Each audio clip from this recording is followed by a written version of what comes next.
My name is Blake Elkins. I'm going to be discussing the results from our Clapeyron experiment. To refresh on the background, we used the Clapeyron equation to relate things like saturation pressure and temperature, change of enthalpy with the change of phase, and specific volumes between the two phases. In essence, the experiment looked to show how a change in property can't be really measured from the change in phase, but it can be accurately predicted from measurements of pressure and temperature. The theory is we take the Clapeyron equation and insert the ideal gas equation as an approximation of specific volume. Then we can back out saturated pressure and the latent heat of evaporation, which is H sub Fg in this. So the objective of the experiment is to determine the latent heat of vaporization of water over a range of different temperatures and pressures, first using the Clapeyron equation and then verifying it with the steam tables. This is the backed out latent heat of vaporization from the equation in the last slide. So our experimental data with beads and without beads. This is the pressure versus temperature of each of them. And now for our procedures, procedure 1 shows that we can use the ideal gas law to approximate the latent heat of vaporization. In doing this, we take some local derivatives of the saturated pressure over different temperatures, and taking local derivatives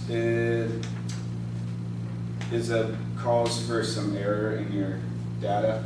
But you can see that without beads, the H sub Fg is lower than with beads. Now procedure 2, these graphs come with the same, but procedure 2, we are not taking local derivatives, but instead we are differentiating the pressure over a assigned value of temperatures, and then in procedure 3, we use some regression fits. And this procedure is kind of like procedure 2, but we use a general form, A plus Bx, and then differentiate pressure, and then get some natural logs. And I forgot what I was going to say. Anyway, sorry. So, in conclusion, each different procedure shows the latent heat of vaporization at different temperatures, and the value of the latent heat can be approximated in different ways. Procedure 3 shown most accurate as the lines followed closely to the steam tables, and we saw that the beads created more surface area, which resulted in a smaller overall latent heat of vaporization. Any questions? Any questions? How did you do that? Can you move back to your slides? I have some. Go back. Okay. Here. This one? No, the previous slide. Yes. Without the beads and with the beads. So your purple curve is experimental, and the green one is the steam table, correct? Correct. So how did you plot the steam table? Did you just manually put the numbers from the steam table and then? No, I got an Excel sheet from there's a link for an Excel table or steam tables. Okay, so you had, okay. So the data that you got from your experiments were pretty accurate, correct? Correct. But how come your HFG is not accurate? Go to your next slide. Yes, Your H of G is not accurate. The purple one is the tabulator, so it's the it's from the thermodynamic tables, correct? Correct. But the green ones are the calculated ones. Correct. So what's the source of error here, you think? Because I know most of you had these this problem, so it's a good thing to discuss this. Yes, I agree. Let's see. The procedure one, you had to estimate your local derivative, correct? How did you do that? I did it by taking the difference of temperature, or I did it by differentiating the pressure over specific temperatures. Okay, so how many points did you choose? 5. 5 points. So one of them is, and your temperature is in Kelvin, your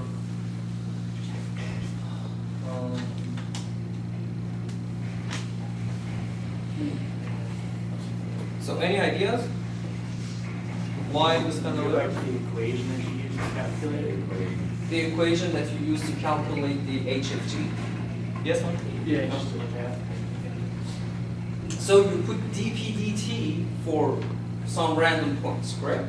And you found dp dt using the linear approximation estimation for derivatives, Yes. correct?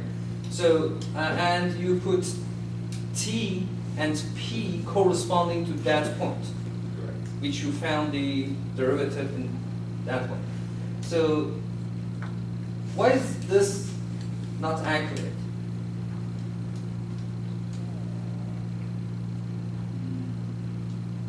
Could it be? I'm not sure. Did you take the derivative of your curve at like at the temperature that you used? Like whenever you calculated your temperature for like 300 Kelvin, or you calculated HFG for like 300 Kelvin, did you find the derivative at 300 Kelvin, or did you take it at any random point? As well. I think I calculated at that temperature. Now when I was doing this in Excel and I was messing with the equations and doing the blocks and all that, maybe I could have misclicked. I don't think so, because most of you had this problem, I think. Some of you showed me the results and they got somehow similar results to yours. So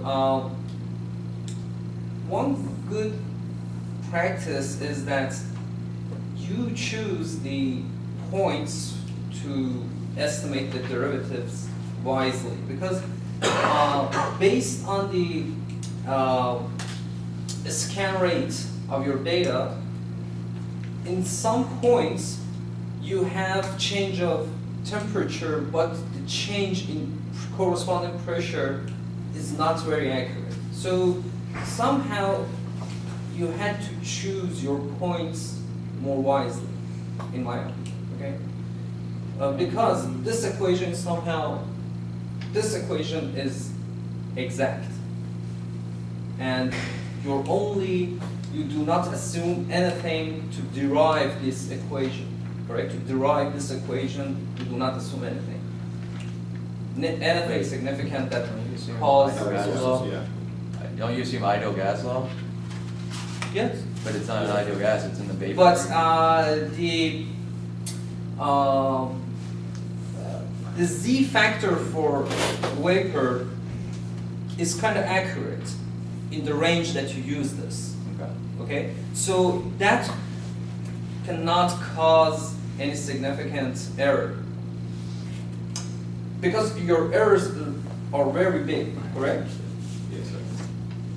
So go through the third procedure.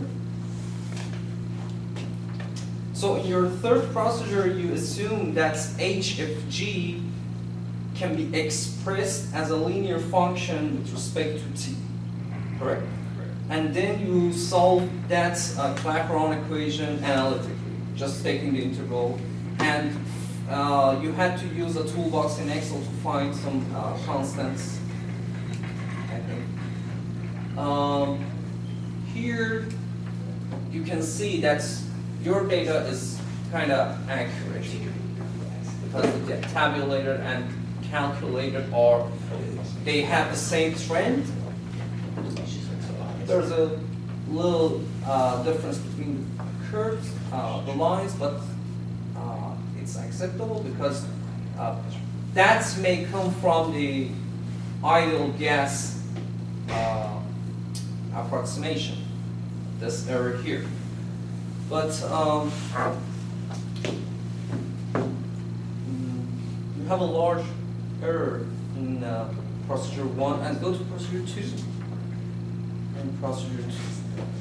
So in high temperatures, like 370, your HFG is near 2,200, and the tabular data is 2,300. Huh?